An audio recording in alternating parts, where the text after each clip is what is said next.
And welcome. Thank you so much for joining us for the making of Woody at Home, the home tapes. I'm Cindy Cogbill, she, her. For a quick visual description, I'm here in a very sunny office, wearing a black dress, always a smile, and with brown hair and brown eyes. I'm the programming and community director at Folk Alliance International, and I'm so happy that all of you are with us today. We're going to take a few minutes because I'm just watching this room fill up with great friends that I haven't seen in several months.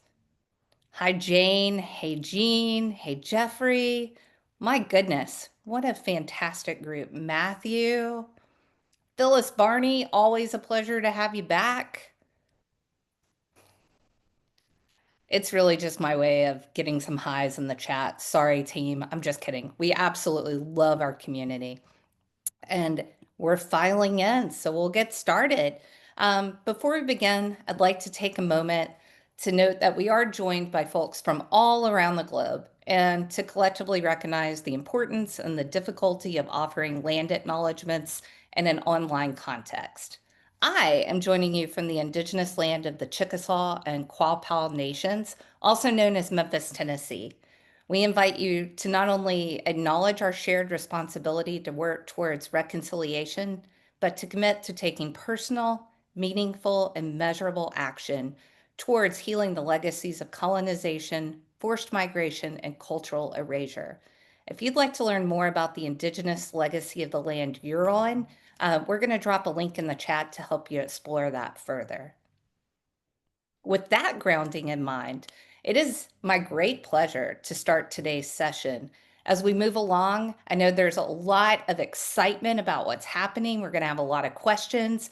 We're going to ask that you put them in the Q&A, and we'll get to as many of them as we can at the end of the session. And also, just so you know, there'll be a lot of great information coming at you. We are recording this session, and it'll be made available on Folk Alliance's YouTube channel later this month. Well, without further ado, it is my great pleasure to introduce you to our friend and moderator, Anna Canoni. Hi, everyone. My name is Anna Canoni. I am president of Woody Guthrie Publications, and I'm Woody Guthrie's granddaughter. It's been a complete honor to participate in this project, and I'm really excited to share my co-producers, Kathy Osteen from TRO Essex Music and Shamus Records, and Steve Rosenthal, my audio guru, as I call him. We'll hear from each of them as we go through and at the end, but thank you so much for participating, for being here, and for wanting to know a little bit more about the making of Woody at Home. Without further ado, I'm going to start sharing my screen. I hope everyone can see it. Yeah. So Woody at Home, this is a special webinar we're just doing for Folk Alliance International. And this is a very special project that we put together over the last 6 to 9 months and released it just in August. So what are these recordings, I think is the question, right? How did this come to be? Well, I'd like to take a little snapshot of the moment. It's 1951, 1952. These are home recordings of my grandfather, Woody Guthrie, in his home at 49 Murdoch Court in Brooklyn. And it's called like Brighton Beach area and Gravesend area. Anyway, 49 Murdoch Court was the apartment building that my family lived in at this time. And as some of you might know, this is actually the location where Fred Trump was the landlord and the building management. Woody wrote scathing lyrics about the racism that he witnessed. And so this is that same location. My family lived here for about 2 years. They had moved here from Mermaid Avenue, which is probably the most well-known home and address of my family. And that is where my family lived the longest. It was just over 7 years that they were on Mermaid Avenue in Coney Island, Brooklyn. And after that, they moved to these apartment buildings. It was a big move because actually it went from a 1-bedroom apartment in Coney Island to a 2-bedroom apartment. And that additional space with 3 young children who in 1951 are 1, 2, and 3 years old. Like when you imagine Woody Guthrie, I know we all imagine maybe, the This Machine Kills Fascists guitar. We imagine This Land Is Your Land. We imagine someone who stood up for labor rights and workers' rights and human rights and you may not imagine him as also a stay-at-home dad who changed diapers, which had to be hand washed, and bottles, and was really the stay-at-home dad for the three young children because my grandmother Marjorie was a dancer in the Martha Graham Dance Company and was just about to open her own dance school in Sheepshead Bay, Brooklyn. So this is the home. So there's young children in the house. This is the family around this time period. They're going to the beach during the day because what a wonderful thing to be able to do. A great way to kill some time with kids, bring them to the beach, let them build sandcastles. You know, Woody was so engaged and as a father of these young children. And of course, like every parent of young children, you move close to the grandparents so they can help. So if you see this photo with the rock jetty where they're building sandcastles, right on the other side of those rocks is a small community called Seagate. And that is where Marjorie's parents, Eliza and Isidore Greenblatt, lived. So Woody would go and ask for, grandparents to help. So that's why they're in Coney Island. So anyway, at this time, Woody is starting to exhibit symptoms of what we now know is Huntington's disease, but when you're living through it, you're not really putting the pieces together. Huntington's is not a linear illness with, you have good days and bad days. So this is also something that kind of pops up starting in this time period. Woody, after this, ends up being hospitalized for 15 years, the rest of his life. So we're going to kind of talk through some of these recordings. Woody would A new invention that had kind of just come out was a portable recording device. And he had just signed with a publisher for the very first time named Howie Richmond. And Howie loved Woody's work and had been to Hootenannies and seen Woody through the years and just felt like it was the right thing to do to represent Woody and his songs. And he even giggled. My mother, Nora Guthrie, always shares this. She says he giggled and said, "I'm not going to make any money off of Woody." That's not what this is for. I want to represent him so I can help him as opposed to help myself. That's not necessarily something you always hear. So I always find such warmth and heart and soul in the relationship between Howie Richmond and Woody Guthrie, which has continued through the generations. And Kathy Osteen, who's running the Richmond organization, and myself, we're now, future generations, and we still have the same love and adoration for each other. So it's in 1951 and 1952. Woody had just signed on with his publisher, Howie, and Woody's going to the office to try to play Howie his music because he doesn't know how to write sheet music. And so, Woody kind of giggles that it's very hard to get Howie to sit down long enough, and there's just not enough time to play all the songs. And so Howie ends up giving him a brand new portable recording machine. And so I'm going to kind of actually pass the mic over to Woody and let him tell you a little bit about these recordings that he made at home. Howie, I'd like to talk to you a couple of words about this idea of changing songs around and all that stuff. Sort of roughly what we've got at a little inch or two at a time every time I've tried to visit you there in the office.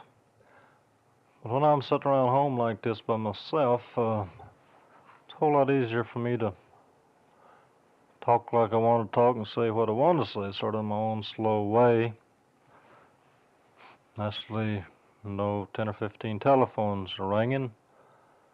And I know the office is a pretty poor place to sit down and have a good long chat about anything unless we have it around after midnight or something like that with all the telephones off the hook. That's your business, those telephones, and I know how well you tend to them. Because, Lord knows, I think you're the best in your field. If I didn't think that, I wouldn't have ever signed my name and your name on the same page of contracts. But I just want you to know, sort of plain as I can tell you, that I have never yet put a song on tape or record or wrote it down or printed it down or typed it up or anything else that I really thought was a through and a finished and a done song and it couldn't be improved on, couldn't be changed around, couldn't be made better.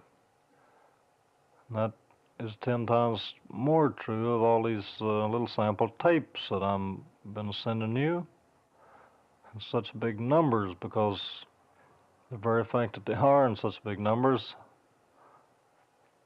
shows you that every one is just sort of a rough, dim hint, or little, sometimes just a vague suggestion of what I really want to get at in a song.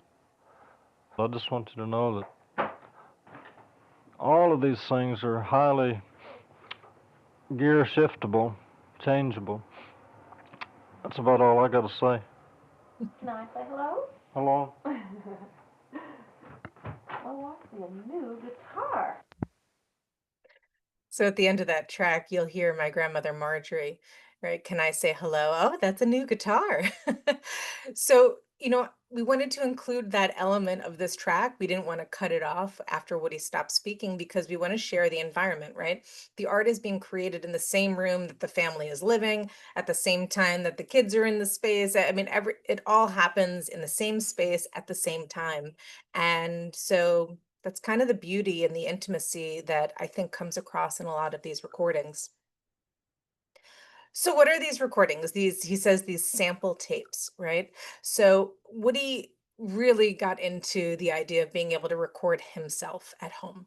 And so he kept asking Howie to send more tapes, more and more tapes. We have about over 30 tapes with Woody's recordings, and he would play a song, stop the recording, start, play another song, stop, start, play another song. And so we have, over 200 of these recordings. So why didn't they come out earlier, right? That's kind of a common question we get a lot. Well, the truth is that the audio had a very loud hum. Steve Rosenthal will address this deeper in a moment, but it wasn't very listenable, right? There was just so much noise in the audio and it just was not listenable. But thanks to Steve, we were able to do a lot of restoration. I wanted to share this image just so you can see what this recording machine even looks like. This is not actually Woody's, but it is the same one that Woody used. So you see the little red microphone and the cable that connects to the machine, right? He sometimes hung that, sometimes he put it on the table. He's just doing the best he can to record this audio. It's not meant for commercial release. This is really meant as sharing his songs with his publisher. So we did these transfers, actually. We transferred all of these tape reels back in the 90s, but again, they just to figure out exactly what was on them and really do a proper cataloging of all the songs. However, it just really was not very listenable. So I'm going to pass the mic over to Steve Rosenthal, who I lovingly call the Woody's audio guru. He is master of all restoration, Woody centric, and he'll tell us a little bit more about his process. So, hi everybody. I'm so glad everybody came to learn and hear about Woody. I've had the honor of working for the Guthrie family for almost 25 years now. On the screen now, you can see some of the other projects that I did with Anna and Nora. It's an amazing family to get to hang with, and I'm totally honored to be able to work on Woody's music. So I want to talk specifically about the home tapes and what we had to go through in order to make them presentable for you. So there are sort of three steps to getting them to the point where, we felt comfortable with releasing them to the public. The first thing I should say is that Anna and Nora and I have been talking about the tapes over the years. Every couple of years, we would have a phone call about it, and they would say, can we do it? And sadly, I would always have to say no, because the audio restoration software was really not advanced enough to be able to make these recordings presentable. But happily, over the last couple of years, that's really changed. So there were three steps that we took to make these available to you. The first, we did a new set of transfers. So I spent weeks going to different studios, playing the tapes on different tape machines. I have my own studio. I play them on my vintage tape machines as well. But it turned out after searching and playing on 8 or 10 machines, that the best match for it was the machine that's on the screen now. It's a vintage, totally restored Ampex 350. It was made in 1950, which is around the same time that Woody made these tapes. So in the picture there, you see me, Sean, and Anna. That's Sean McClary. This was his studio in New Jersey. He's a college professor at Middlesex, and also he's a restoration engineer. He does restoration for the Les Paul Foundation, and he restored this tape machine. I went out to Sean's place.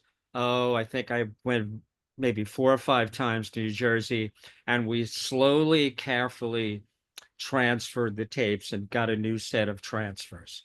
The tapes are mono, but they're recorded on both sides, so they're half track mono. I don't mean to be really geeky, but for those of you who are interested in that, they're a half track mono. You flip the tape, and there are songs on the other side as well.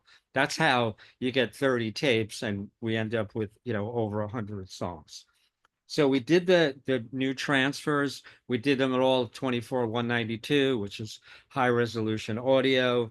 We were making preservation copies for the future so that the tapes would be saved for posterity. And we were also making copies of them that we could work on and restore. So the next stop was to work with Jessica Thompson.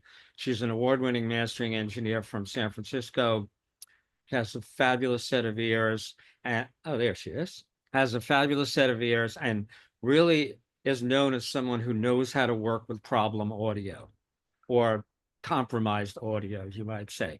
It's one thing to sit and master the new Taylor Swift record, which costs $1 million, and they're all using brand new microphones or vintage microphones, and it sounds fabulous. But it's another thing to master and restore something that's over 70 years old. So Jessica does a really fabulous job at this. We used something which I'm going to describe to you. It's called source separation software. And that's a fancy way of saying it lets you take a mono source, a mono recording, and it separates out the component parts of the recording. So on the Woody tapes, we had a really, really loud hum because these tapes were not made in a professional studio. They were made in his house in Brooklyn, and I'm sure there were no power conditioners in Woody's house in Brooklyn, right? So there was a large hum, and the loud hum, excuse me, a really loud hum, and that was masking the vocal and the guitar. So it was really hard to hear what was going on. Thankfully, with this source separation software, we were able to pull the hum into its own track, and then we were able to get rid of it. So what we were left with then was the vocal, the guitar, and the ambience of Woody recording at home. Jessica did a really fabulous job of rebalancing the vocal and the guitar. And so, because remember, this was all one microphone, right? It's not like a modern recording where there's a mic for the guitar, a mic for the vocal. It's just one little small microphone. So we were able then to rebalance the vocal and the guitar and get it to the point where you could hear how he was singing and you could hear how he was playing. So that was the second step. The third step in getting them releasable was to pick which songs to do. So out of the 100 or so that we had, Jessica and I finished 45. Means we completely restored and mastered 45 songs. Those we sent to Anna and Kathy and Nora, and we went through those, and Anna went through it completely diligently, picked the ones that she loved. We went through a whole process of weeks between the three producers here to get the songs narrowed down. So the last thing I wanted to say is that this is a fascinating glimpse of Woody as a working songwriter. Woody is like in some ways frozen, right? He's so iconic. You sort of see him in a certain way. And these tapes open up a whole other world to see him as a working songwriter and to see him trying to get his publisher to get covers for him. It's not something you think about. I mean, thanks to Ann and Nora, there are lots of people who've done, covers of Woody lyrics and stuff. But here's Woody at home working through the process. So the tapes are raw. The tapes are very personal. You'll hear at times he's working through the arrangement. You'll hear him working through figuring out the guitar part. You'll hear him working through figuring out the vocal arrangement, and sometimes working through figuring out the melody. And after, 10 bars, 16 bars, he sort of settles in. So those are the three parts of it, and how we got to the point where we could release them to the public. Thank you so much, Steve. So these are the 22 tracks that we ended up with, and I thought I would just share for those of you who haven't seen it. We do have our vinyl. Let's go this way, and the back, and it's a gatefold. And in it, we also included, Kathy went through a lot of Howie's work and written work, and she even called through some of Howie's quotes about Woody, and I thought I'd share one or two of them with you. Really, Howie said, when tape machines came on the market, Woody began sending me these tapes he'd made at his home, often several reels a week. With Woody's music, all it needed was to be shared. And I just thought that was so profound, to be honest, because again, just to share it. It's not that, he's looking for tours or anything, right? He's just looking for the idea and the words and the music to be shared. And Woody even said, civilization is spread more by singing than by anything else, because whole big bunches can sing a particular song where not every man can join in on the same conversation. And a song ain't nothing but a conversation fixed up to where you can talk it over and over without getting tired of it. And it's this repeating of the idea over and over that makes it take hold. If the conversation is about good crops or bad, good politics or bad, good news or bad, good anything else or bad, the best way to circulate it amongst the people is by singing it.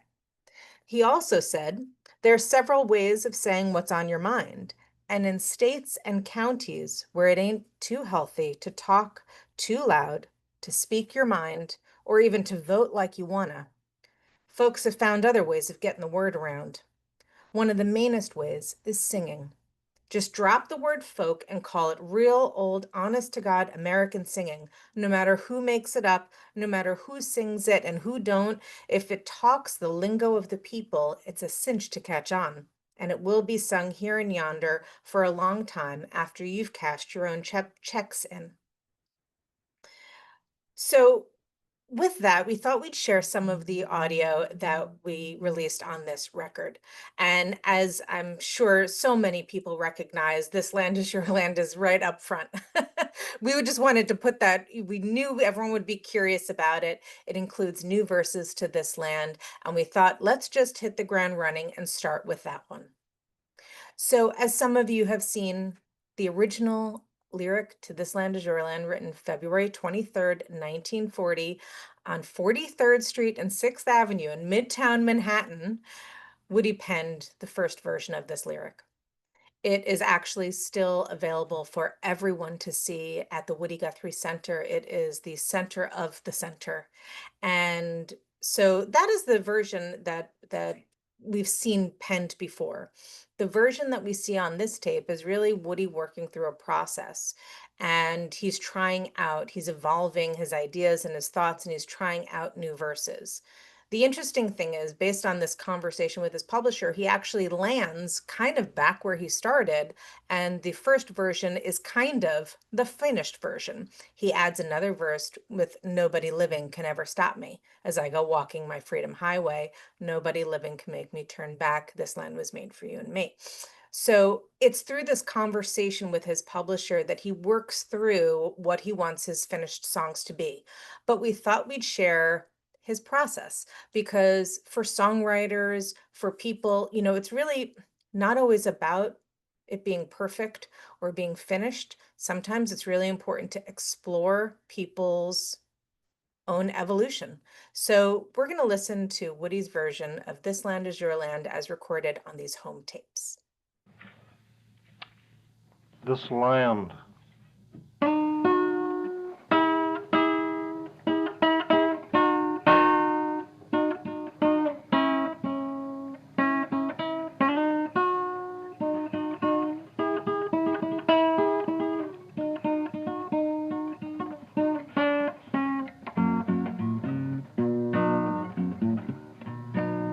As I go walking my ribbon of highway, I see all around me a blue, blue skyway. Everywhere around me, this wind keeps a whistling. This land is made for you and me. This land is your land, and this land is my land.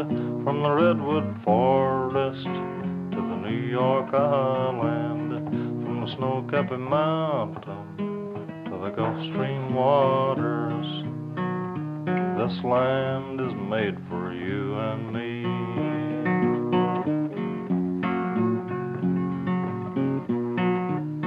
I'm a-chasing my shadow all across this road map, till my wheat field waving, till my cornfield dancing. As I keep a-walking, the wind keeps a-talking. This land is made for you and me. I can see your mailbox, I can see your doorstep, I can feel my wind rock your tip-top treetop. All around your house there, my sunbeam whispers, this land is made for you and me. This land is your land, and this land is my land. From the redwood forest to the New York Island, from the snow-capped mountain to the Gulf Stream waters, this land is made for you and me. I'm having my farmer to scatter my new seed, showing my builder build your love house. You just keep a-dancing while I keep a-singing. This land is made for you and me. This land is your land, and this land is my land. From the redwood forest to the snow-capped mountain, to the Gulf Stream water, to the Snow Mountain. This land is made for you and me. I love that. Um, I think that in this, what's so interesting is really just to kind of allow yourself to let a song evolve.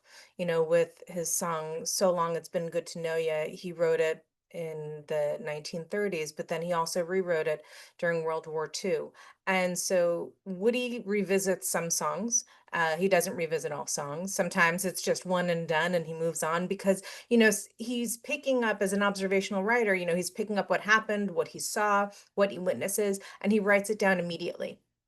He doesn't sleep on it, think about it weeks later. He writes it down immediately as far as I've seen. And so I wonder, what he saw this day, right? That got him to rewrite this song. Again, this is not his most well-known song in 1951. It's just another song. And so the fact that he even prioritizes it to revisit, I also think is interesting. Another song I wanted to share with you today is called Ain't Afraid to Die. And this idea that I ain't afraid to die, I'm just afraid to go by myself. So we'll listen to just a minute of this. Well, I ain't afraid to die. I'm afraid to die by myself. I ain't afraid to die, just afraid to go by myself.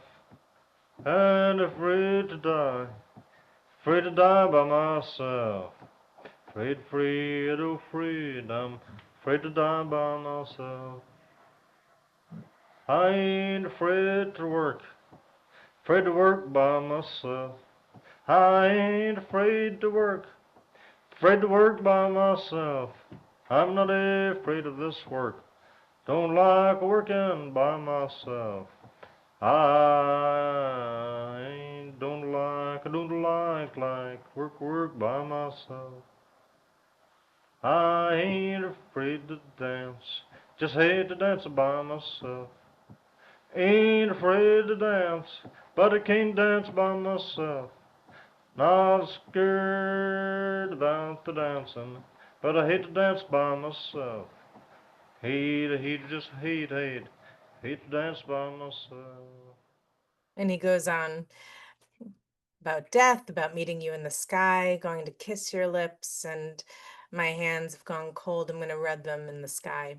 So, this song, Woody and Pete and the Almanac Singers used to sing songs that had this a similarity in all the verses, and it would just change maybe one word here and there to go to the next verse and the next verse.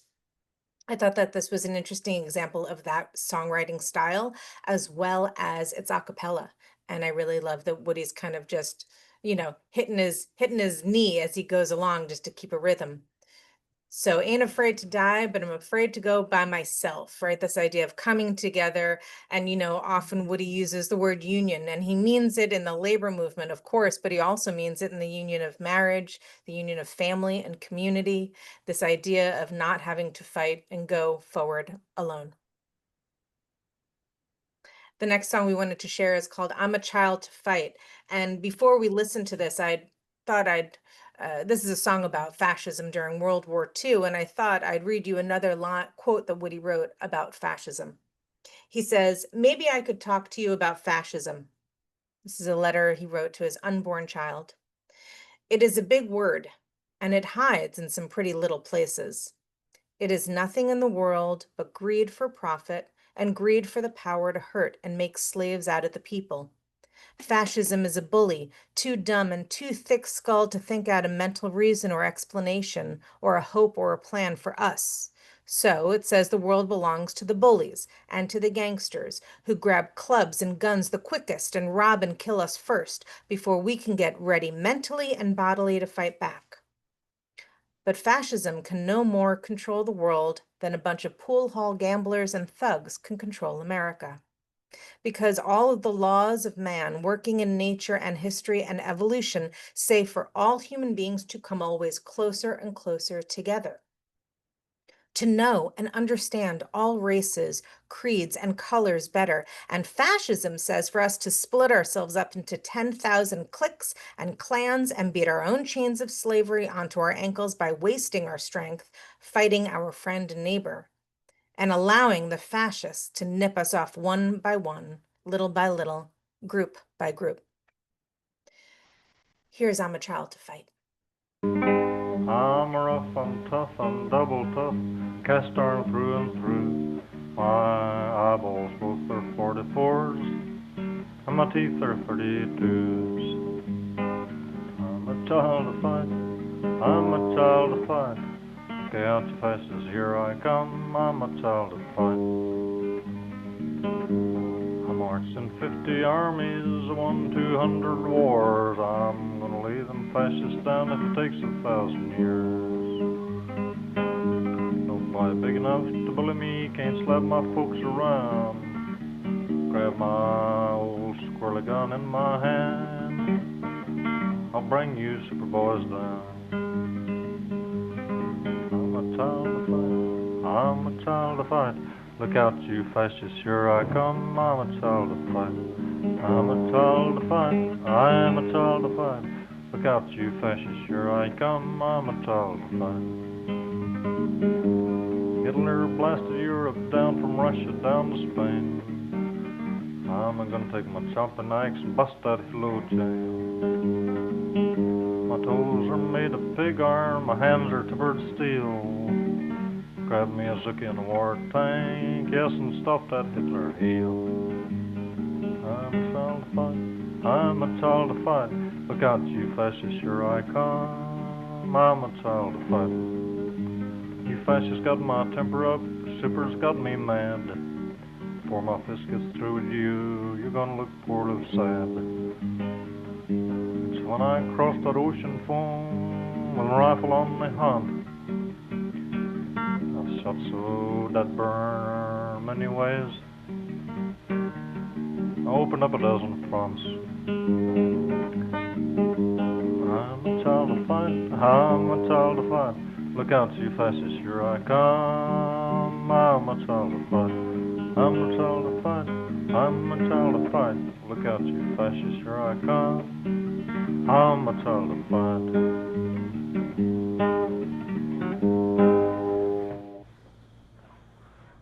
So, fighting fascism on the front lines without question. Woody also believed in peace. There was a time for peace and there's a time for fighting. When it comes to peace, I wanted to read another quote of Woody's. He says, I took a bath this morning and 6 war speeches and a sprinkle of peace. Looks like everybody is declaring war against the forces of force. That's what you get for building up a big war machine. It scares your neighbors into jumping on you, and of course, they themselves have to use force, so you're against their force and they're against yours. Looks like the ring has been drawn and the marbles are all in. The millionaires have thrown their silk hats and our last set of drawers in the ring. The fuse is lit and the cannon is set, and somebody is in for a fralin'. I would like to see every single soldier on every single side just take off your helmet, unbuckle your kit, lay down your rifle, and sit down at the side of some shady lane and say, nope, I ain't gonna kill nobody. Plenty of rich folks want to fight. Give them the guns. So there's a number of songs on this recording that we're not going to go into too much, but one of the songs we did include was called Peace Call. And so we wanted to show the peace and we wanted to show the fight because Woody represented both of those. The last song we're going to share with you today is called You Better Get Ready. And we could learn a thing or two from this song. So we'll just listen. I will say Woody wrote many things about fascism. And I think that one thing that I would like to share with you regarding this is this quote that Woody said. He said, the worst thing that can happen to you is to cut yourself loose from people. And the best thing is to sort of vaccinate yourself right into the big streams and the blood of the people. To feel like you know the best and the worst of folks that you see everywhere and never feel weak or lost or lonesome. There's just one thing that can cut you from drifting from the people, and that's any brand and style of greed. There's just one way to save yourself, and that is to get together and work and fight for everybody. And this is You Better Get Ready. I had a dream the other night. Sing on, brother, sing. About this war we've got to fight. Sing on, brother, sing. I dreamt the devil come to me, and he woke me up from out of my sleep, and here's what he said to me. Sing on, brother, sing. You better get ready, brother, you better get ready, sister, you better get ready, 'cause you know you've got to fight. You better get ready, brother, you better get ready, sister, you better get ready, 'cause you may be called tonight. I raised up from out of my bed, sing on, brother, sing. To the devil this I said, sing on, brother, sing. Pray tell me, tir, what brings you here? Trifling, gambling, wine or beer, or is my doomsday drawing near? Sing on, brother, sing. You better get ready, brother, you better get ready, sister, you better get ready, 'cause you know you got to fight.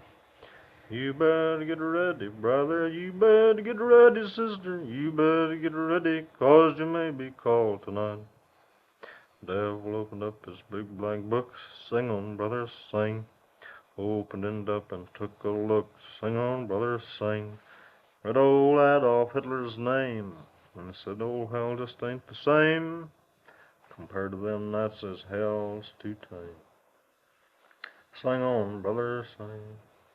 You better get ready, brother, you better get ready, sister, you better get ready, 'cause you know you've got to fight.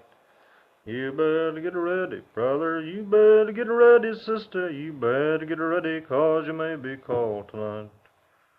I then pulled on my fighting pants, sing on, brother, sing. Devil of hell, he sung and danced, sing on, brother, sing.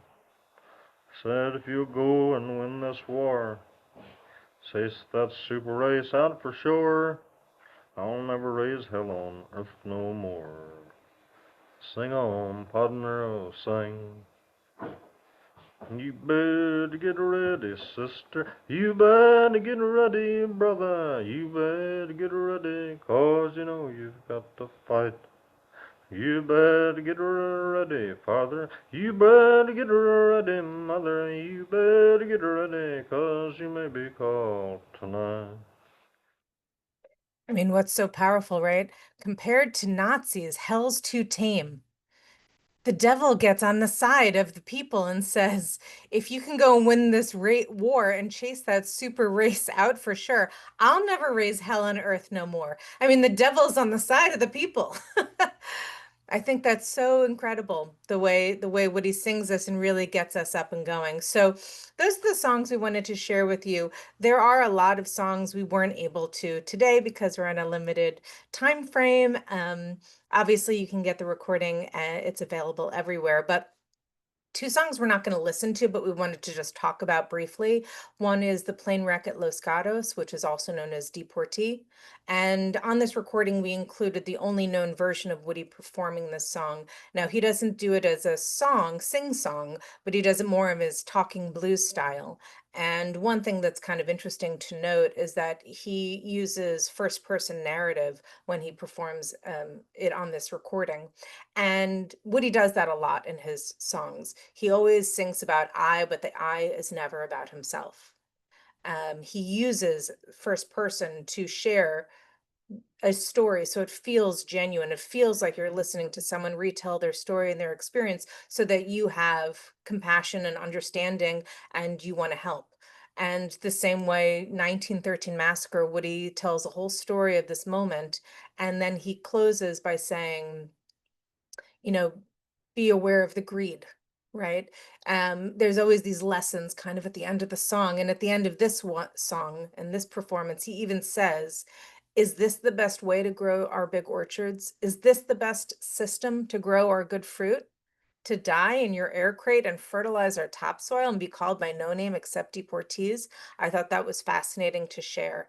You know, the reason why we put this album out is not because, you know, I giggle, we don't have a touring artist, right? We're not trying to do anything other than educate. I just think it's fascinating what Woody Guthrie wrote about during his time. And I think he's an example of how you can write songs. So we really use him in that format as a teacher, as a guide, as an example. And if it resonates with you, this is for you. Another song, and I'll let Steve talk about this because this is his favorite on the recording. It's called The Backdoor Bum and the Big Landlord. So yeah, it's fascinating to think how Woody's lyrics resonate in the world we live today, right now, right? We all know what happened last night. And so we're living in this, sort of semi-fascist or fascist authoritarian situation.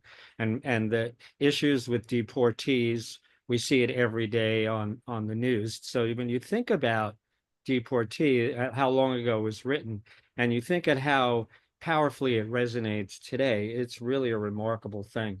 One of the other songs on the record that to me was an amazing find was this Backdoor Bum and the Big Landlord. So do we have proof that this is a story about Woody and Trump's dad? There's no written proof, but I don't think it takes much to think that this is what the story is about. And this song is a parable. It's sort of like a biblical parable. It's got some space parts of it as well, which are, kind of fun. But it's the story of Woody and his landlord trying to get into the gates of heaven and what they have to go through and what they have to do. And Woody, they're both on the way, sort of the way station to heaven. And Woody knows all these things to be able to do. He can cook food, he can make a fire. And the landlord basically comes with a pot of gold and he starts trying to sort of buy his way in. And so this is a fascinating story, which really actually obviously resonates today in so many different ways. But just to go to the end of the story, Woody gets in, he plays music and he gets in. And then I think it's St. Peter, right? He asks the landlord what he can do. And basically nothing. He's just, the landlord says, I'm going to buy my way in. And he literally tries to buy heaven. And then at the end of the song, St. Peter presses the button and sends him to hell. So this is a song, it's an a cappella presentation on the record. My hope is that people will cover this song because it's really a remarkable unknown Woody Guthrie song. Just a quick snapshot of some of the other songs on this recording. We included songs that are well known, but these are previously unknown recordings of those songs, like Jesus Christ and Pastures of Plenty. But we also have we have 13 new songs that have never been heard, like Innocent Man, Bowie Bells for Trenton. Those are both songs about injustice and about, people being imprisoned based on the color of their skin. One Little Thing an Atom Can't Do, Woody talks about meeting Albert Einstein and talking about how Albert Einstein is coming up with a theory that will obliterate race hate. And then Woody goes into the science of it. And then he says, but the one thing an atom can't do is to love you and hug you and kiss you. And so we also have My Id and My Ego, right? So these are like three different scientific, philosophic, and songs, and we wanted to share those with you as well. We want to share the diversity of Woody's songwriting as well as the diversity of his performance, whether it's a cappella or with a guitar. We included love songs like Forsaken Lover and Funny Mountain. Life Belt Washed Up is a story of a life preserver, a life belt that washes up on the shore, and it's kind of like a beautiful love song about essentially someone coming home and being unnamed. And we also have Pastures of Plenty and Jesus Christ. So we have songs that are well known as well. Again, this is the recording machine that Woody used. And, we do have a little bit of time, so we're happy to look at some of your comments in the chat, and we'd love to have a conversation with you.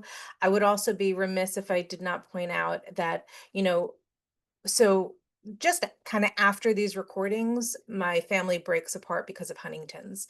Again, Woody's childhood, his mother was symptomatic with Huntington's. They didn't know what it was, and his family broke apart, and that became the hardship, the foundational hardship that, as he witnessed other hardship across his life, whether it was the Dust Bowl, the Great Migration, Depression, World War II, he witnesses so much hardship and challenge. And I think that because he had this fracturing of his home at a young age, that he really is very understanding of telling someone's story that he witnesses or learns about. So he reads the newspaper every day and he writes songs about people in the news, not that he even knows personally. So I wanted to also say that after this recording, my grandfather does start to become quite symptomatic with Huntington's. And in 1967, just before my grandfather passed away, my grandmother founded the Committee to Combat Huntington's, which has now been renamed the Huntington's Disease Society of America. And she did it today, September 18th, in 1967. And so today, HDSA is honoring my grandmother with Founders Day. So just to share that the story, this is a snapshot in our family, this recording session, but it goes before and it comes after so much. So anyway, thank you so much for spending your time with us today. This is the team, plus Jessica Thompson, who was not there, unfortunately. We were able to do a very beautiful and intimate listening session, Kathy, myself, Sean, and Steve, at this incredible place in Brooklyn with these unbelievable speakers, this unbelievable audio system, which is, kind of the most incredible thing I've seen. But we got to listen to Woody, and, it's such a lo-fi recording that Woody made, and we got to listen to it in the most high fidelity audio system I've ever heard. And the beauty of that, which the gentleman, Jonathan, whose place this was, he said the beauty of high fidelity is not that it is fancy or big or loud. He said the beauty is that it's true. Every element of the audio that is presented is brought to its most truthful sound.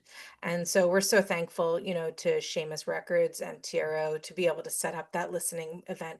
It was absolutely incredible.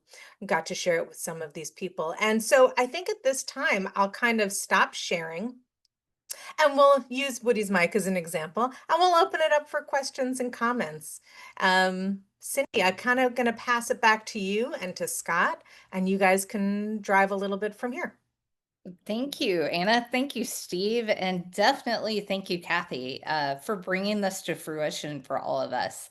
I know I'm reading the excitement in the Q&A, so I'm going to try to contain myself as the vessel for everyone else's excitement. So here we go. Tim says, I found the recordings fascinating, particularly as it revealed some of his songwriting process. Are there other recordings from these tapes that are being worked on to produce more gems like the recent collection? And if so, were the rest of the usable or workable? What's the plan? Volume 3? Well, I don't make any promises, but yeah, when my grandfather recorded these, there were over 30, 32, right, Kathy? 32 tapes or so. So there's over 200 songs. Now, again, let's remember, why did he make these? He made them as a musical introduction to his publisher. So some of the tracks are actually him recording record playing of his songs being covered by other people, which I thought was fascinating. For example, Rose Maddox and the Maddox brothers did a recording of Philadelphia Lawyer. And Woody says, Howie, here's Philadelphia Lawyer by Rose Maddox and the Maddox brothers. And he presses, play and record, and we listen to a recording of a recording. He does that also with his cousin, Jack Guthrie, and the song Oklahoma Hills. So some of these are recordings of records. Some of these are really rough ideas, and some of these don't sound great. For example, Union Made, right? It's just one of my absolute favorite Woody songs. However, the performance of it was so very slow, and it's not what you're looking for. So although it was interesting, it didn't quite make the cut. So there were a bunch of songs that didn't make the cut. There are songs that made the cut, but we just didn't have time. So with that swath of songs, I'll say there's always a possibility. Keep the door open, right? You never keep it closed. Again, the reason why we release this is because there's something to be said, right? In this moment, Woody Guthrie can be very, very helpful as a teacher or a guide. And so, yeah, it's really a response to what's happening in the world, which is why when Kathy approached me about doing this, I said, I don't know about that. And she said, no, Woody needs to be heard right now. I mean, so I really have to tip my hat to Kathy, because I would not have done this at all. But she said, just think about it, just listen to it again. And again, that hum was so loud and so challenging, or the vocals were so quiet and you couldn't hear it, just nothing sounded quite right. But once we brought Steve into the equation, it kind of changed. So the door is open. I know you've said this is for education, and because it's timely and it's needed, we do have one person that's asking if there's a plan to make money with this collection. How? Well, the record and the CDs are for sale, and it obviously cost a whole bunch of money for Catherine to make these CDs and records. I'm expensive. No, I mean, I mean, but yeah, I'm cheap, but he's expensive now. I'm expensive. So yeah, I mean, we're selling the records, and that'll be great if Catherine can get her costs covered and all the money that she's invested into this whole rhubarb. So yeah, I guess that part of it is happening. I mean, I'll quote Howie though. I just want to say, I'll quote Howie. It's really difficult to make money on Woody Guthrie, but that's not why we do it, right? It's not to make add that the motivation was, this feels like the right time in America for Woody's voice to be heard in a fresh way, an authentic way, and that's really what the motivation was for the project. Yeah. I think that is a perfect segue to Tom Smith's question of, is there a transcript available of Woody's words about fascism? Yeah, so Nora, my mother, Nora Guthrie, has run Woody Guthrie Publications for the last 30 something years and just retired last year, which is why I was able to step up to the helm. And so we've released a number of books, and Tom, I'm very happy to share with you kind of a bit of a bibliography where you can find things. Our most recent publication was called Woody Guthrie Songs and Art, Words and Wisdom. It is a very large 4.5 pound hardcover, full color 300-page book, but in it is really Nora's curatorial guide through Woody's archive and Woody's writings. And we took a thematic approach where he talks about what's right and what's wrong. He talks about his childhood growing up. He talks about the people he's written about, love, family, spirituality, all of that. And we broke it down thematically as opposed to chronologically. So that's a really interesting resource. I will also say everyone should be able to get a book about Woody Guthrie in their local library. If you cannot, tell me. I will get a book to your local library for free. We want to make sure that Woody is accessible. It is not about purchasing, it is about access. So always, if there's an audio or something and you can't find it or you don't know how to get it, it's not about money. Reach out to me. I'm at woodyguthrie.org. Excellent. Um, This is one of my favorite questions, but it's also because I've been a true fan for years of watching these drawings. Liz says, I noticed the manuscripts have drawings. Is this common for Woody?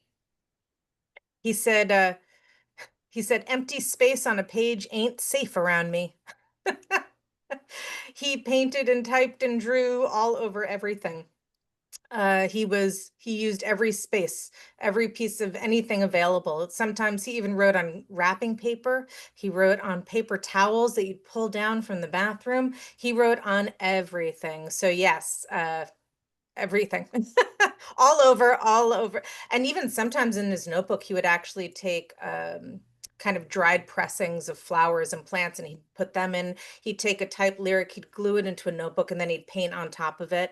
Now, maybe the typed lyric had been from earlier in his life, and as he glued it on, he had new thoughts and he would write little notes as well. Very cool.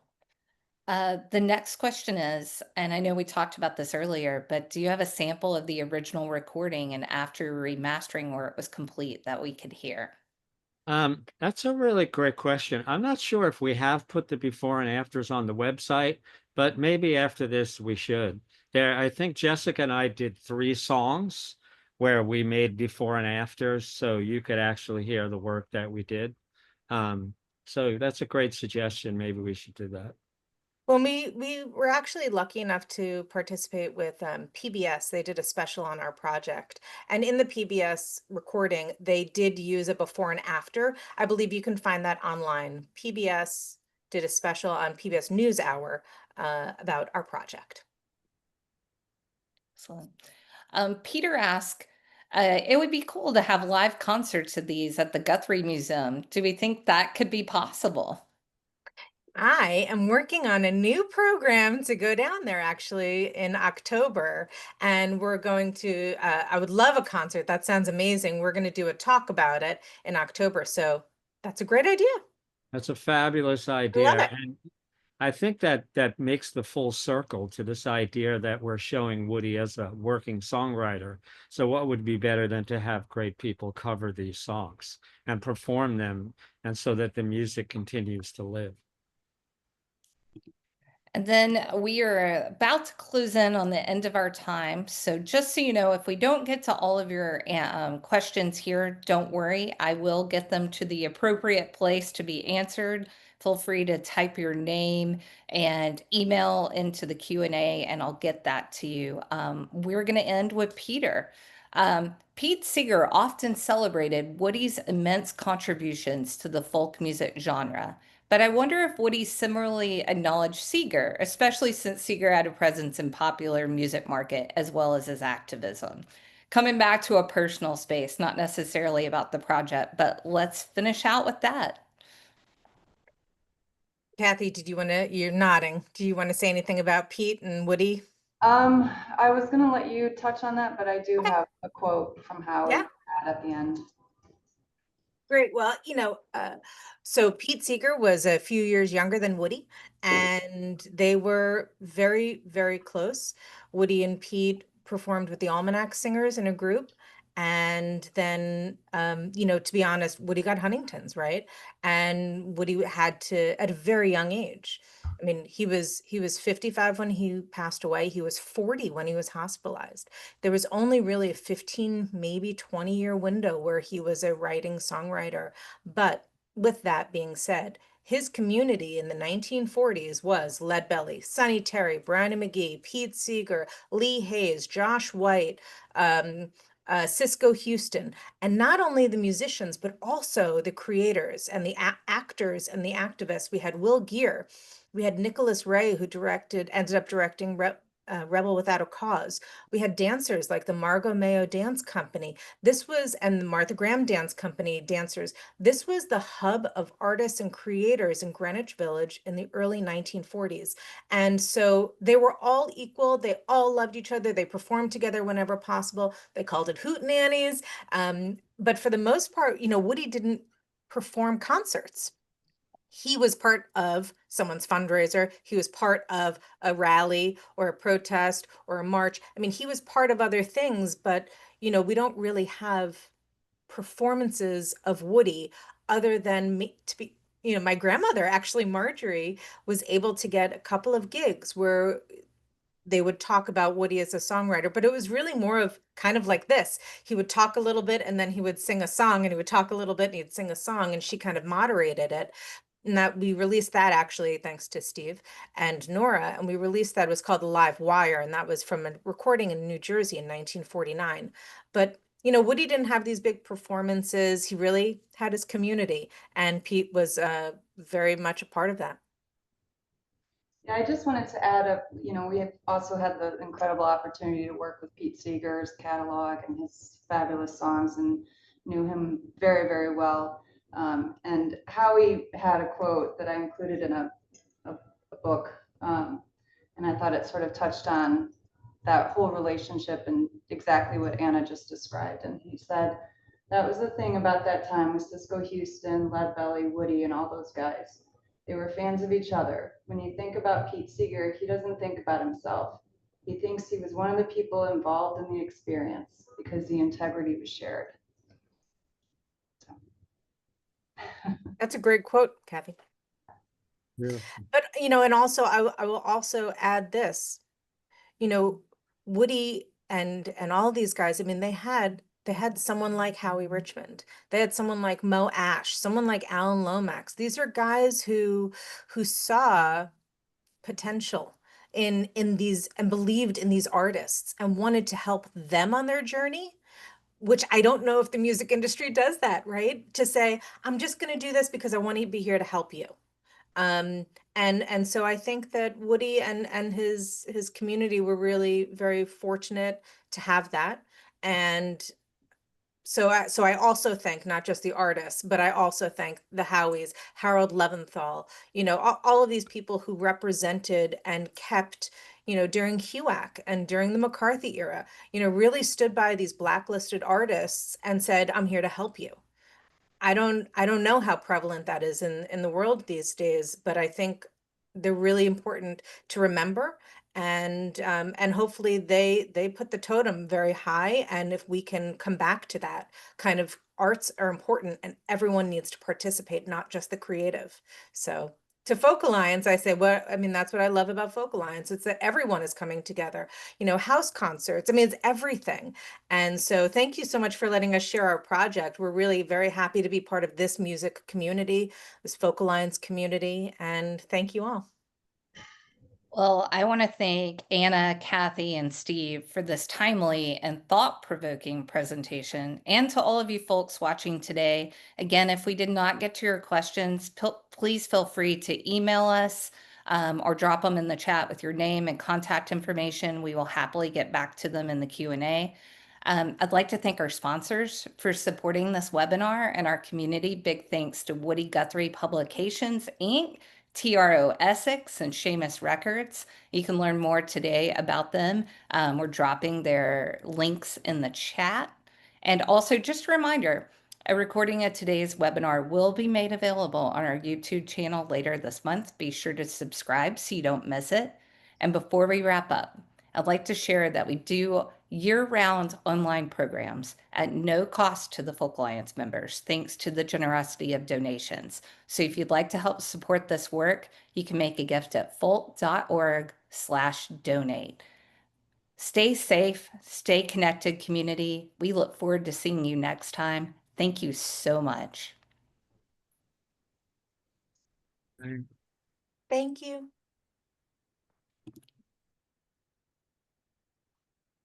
All right. Bye. Bye.